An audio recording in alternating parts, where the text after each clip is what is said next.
there. That was an exclusive clip from Superman, James Gunn's Superman.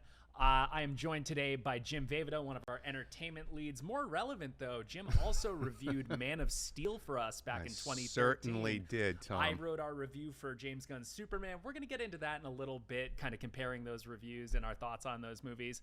But let's first start by talking about that very cool clip. Yes. It's Lex sort of commanding the Hammer of Boravia in combat against Superman. What'd you think of that clip, Jim? I really enjoyed it. It's to me, it captures a lot of the energy and the fun and the overall vibe of what Gunn is going for in this movie. It kind of really encapsulates his approach to the particular kind of action style he's going for in this movie. It's a little different than the style he did in the Guardians films.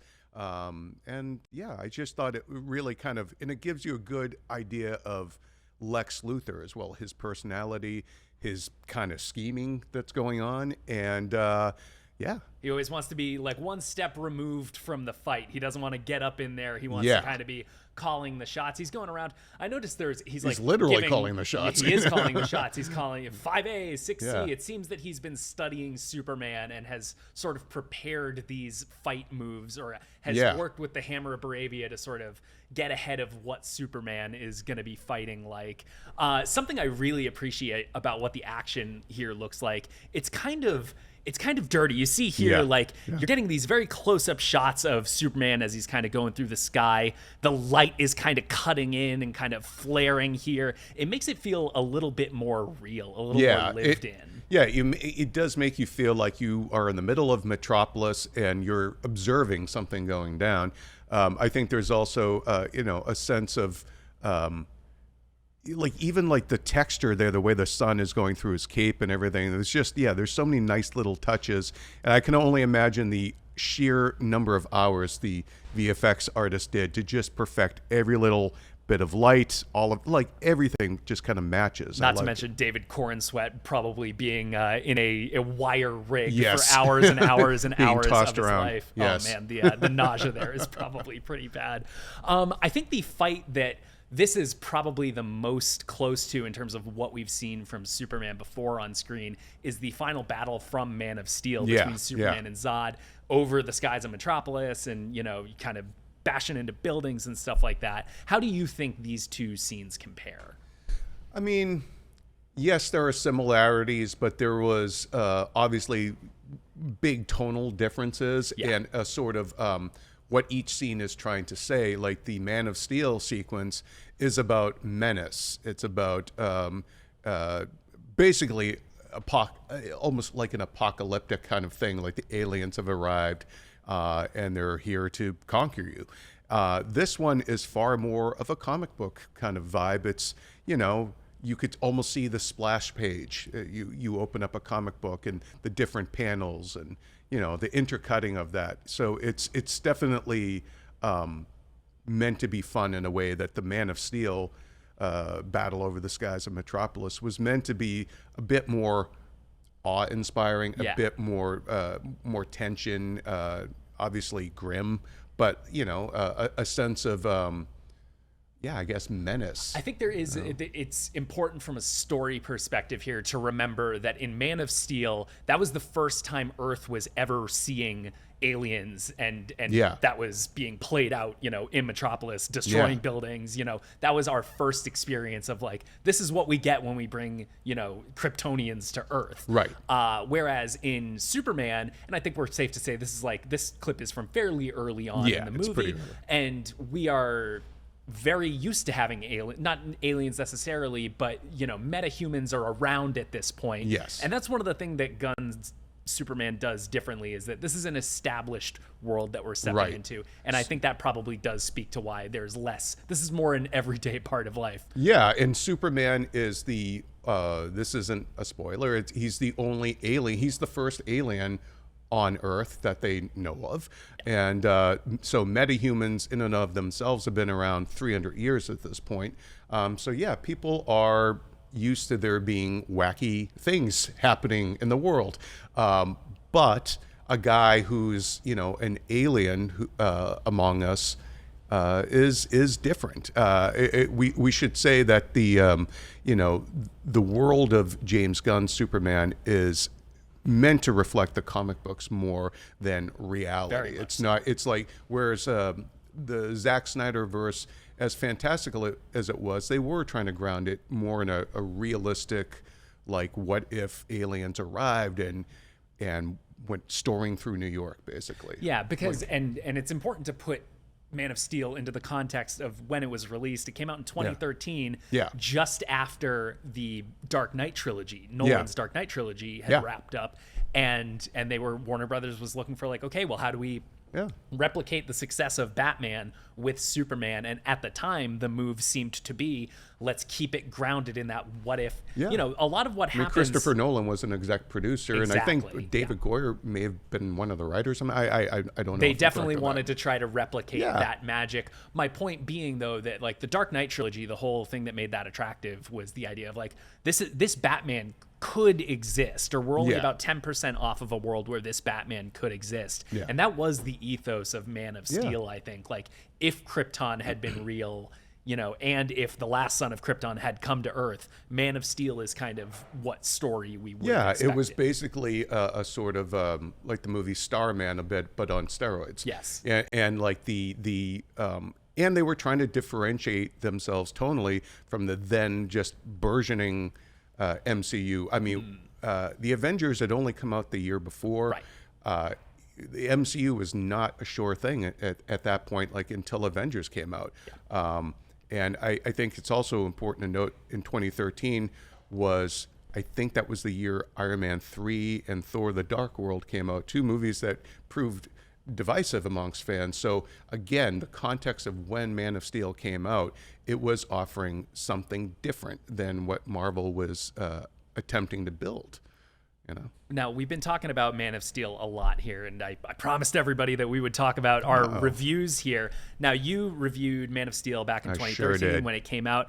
I'm gonna do what we always tell people not to do, which is I'm just gonna read the verdict of the review here, jumping right to the score. Exactly, And you had given it a 9. You said action-packed, briskly paced, and featuring a stellar cast. Man of Steel is the best Superman film since the 1978 original, and proves DC can match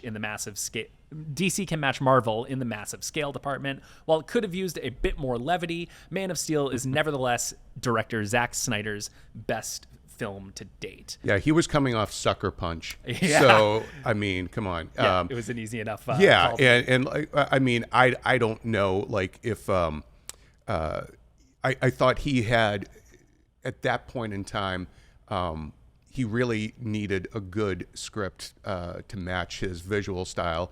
And, I just, at the end of the day, that movie, at that moment in time, I enjoyed it.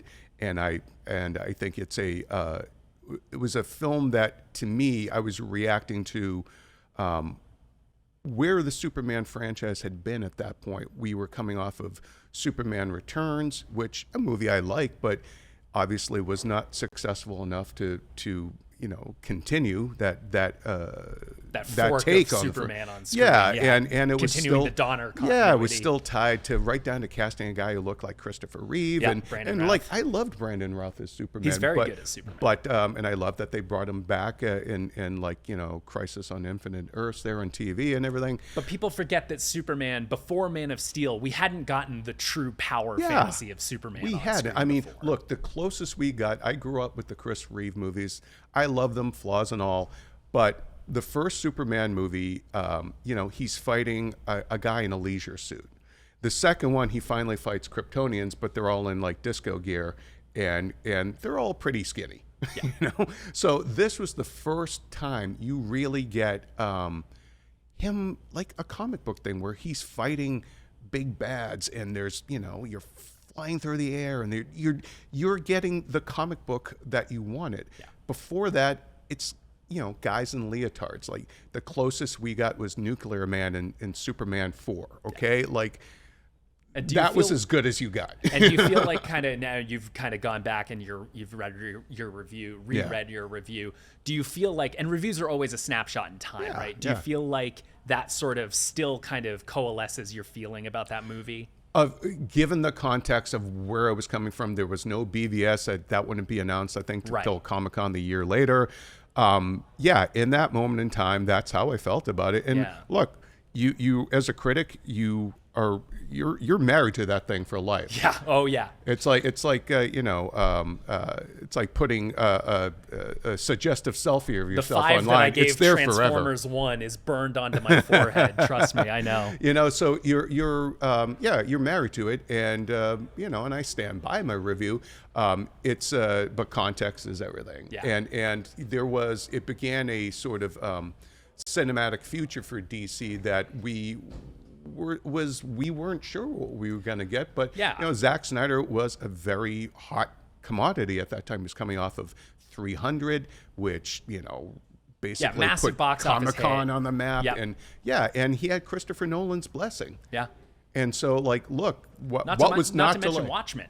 Yes, and Watchmen and everything. So there was a lot going for it. That there was a lot of promise there. I will say, I point out in my review that I didn't like the lack of levity. Yeah. That's no problem in James Gunn's Superman. There's a lot of levity. No, there's plenty of and there's plenty of drama to in it. But I will say, I pointed this out in my review. There's that scene in Man of Steel where Lois Lane asks Superman, what's the S stand for? And I'm paraphrasing here, but it's in my culture, it stands for hope. Yeah. And he's got a little smile on his face. I wanted more of that. I mean, he definitely showed in that scene he was capable of it. I wasn't asking him to be the whackety schmackety do Superman, but I really liked that moment in the fact that he cracks a smile. He was charming. And and Henry Cavill is capable of that, but the whole series became increasingly just so serious after that. And that's a different conversation, but moment in time, I thought we were going to get more of that in the exactly. future. It's hard to sort of judge. It's so hard now to sort of think about Man of Steel only on its own, not with the context of what was to follow. Yeah, it's really tough to it'd be like just trying to talk about, I don't know, Captain America, the First Avenger, or Thor 1, and you look back, Thor 1 doesn't really hold up that well, but you're thinking, well, we get Ragnarok eventually, and the Fat Thor and all that, and you never know what you're gonna get until you kind of hang with the cinematic universe, and we saw what DC did following Man of Steel, and there are a lot of people that love it, a lot of people that are a little lukewarm on it. I would kind of put myself in that camp. I really do enjoy Man of Steel. I do sort of think that's still one of the highlights for that run. Yeah, I think it showed a potential that wasn't reached in terms of sort of a poetic quality, or there's some really beautiful imagery in that. There's some beautiful music in that. Nice performances. I mean, there are plenty of choices, and every director gets to do that, right? James Gunn makes certain choices in this movie that I'm sure some fans won't like, but that's fine. That's the filmmaker has to have their own spin on the material, and there were choices that Zack Snyder and the writers made on Man of Steel, whether it's what happened to Zod at the end, or Jonathan Kent's kind of life lessons to Clark. We didn't really, those were choices that were made. They were bold choices at the time, and you can totally feel like they were wrong choices.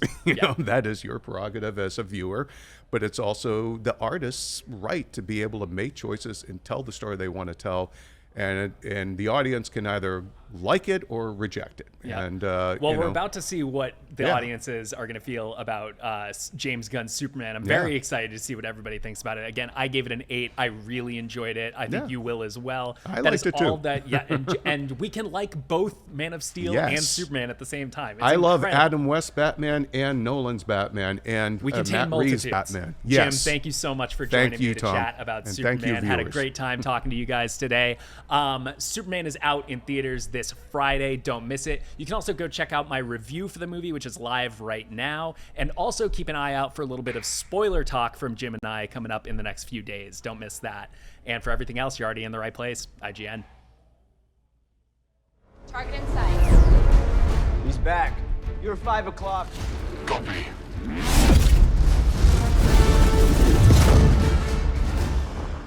Z.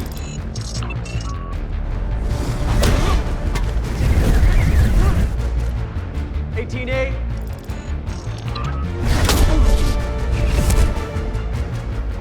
34B. 98Z. 8H. 74D. 4014.